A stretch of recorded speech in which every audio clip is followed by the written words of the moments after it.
Assalamualaikum warahmatullahi wabarakatuh. Perkenalkan, nama saya Afi Silawati dari program studi keperawatan S1 dengan NPM 2222010063. Di sini saya akan mengidentifikasi dan menjelaskan tentang adaptasi sel dan perubahan sel. Yang pertama ada identifikasi dan tulis bagian-bagian sel yang ada pada gambar di bawah ini. Yang pertama ada nukleus, yang kedua ada nukleolus, yang ketiga ada retikulum endoplasma kasar, yang keempat ada ribosom, yang kelima ada badan Golgi, yang keenam ada lisosom, yang ketujuh ada mitokondria, yang kedelapan ada endosom, yang kesembilan ada sitokleton, yang ke-10 ada peroksisom, yang ke-11 ada mikrotubulus, yang ke-12 ada sentriol, yang ke-13 ada membran plasma, yang ke-14 ada retikulum endoplasma halus.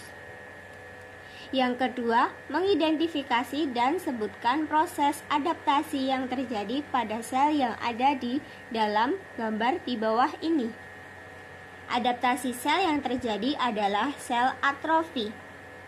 Contoh kasus atau penyakit yang memungkinkan sel mengalami adaptasi seperti dalam gambar adalah atrofi otot kaki atau pada orang yang lumpuh, atrofi otot, dan lemak pada kelaparan.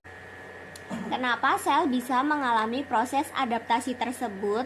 Karena menurut ukurannya masing-masing sel atau menurunnya jumlah sel dalam jaringan setelah sel tersebut mencapai tujuan, ukuran atau jumlah normal.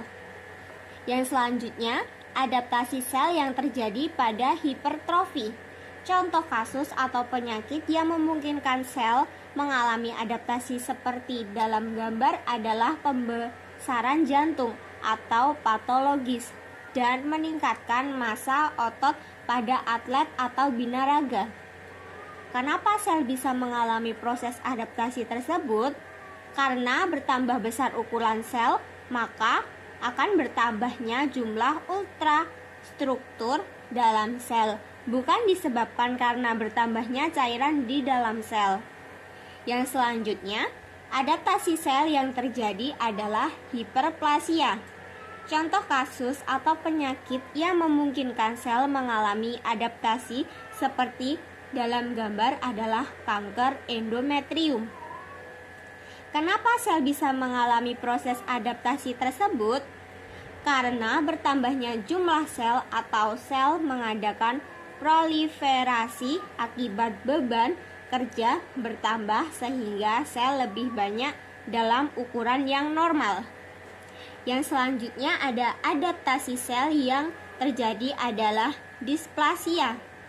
Contoh kasus atau penyakit yang memungkinkan sel mengalami adaptasi tersebut ada dalam gambar adalah kanker serviks, saluran pernafasan atau bronkitis. Kenapa sel bisa mengalami proses adaptasi tersebut? Karena hilangnya keseragaman sel secara individu dan juga hilangnya orientasi sel-sel, yaitu perubahan ukuran, bentuk, dan organisasi. Demikian yang dapat saya sampaikan, kurang lebihnya saya mohon maaf. Wassalamualaikum warahmatullahi wabarakatuh.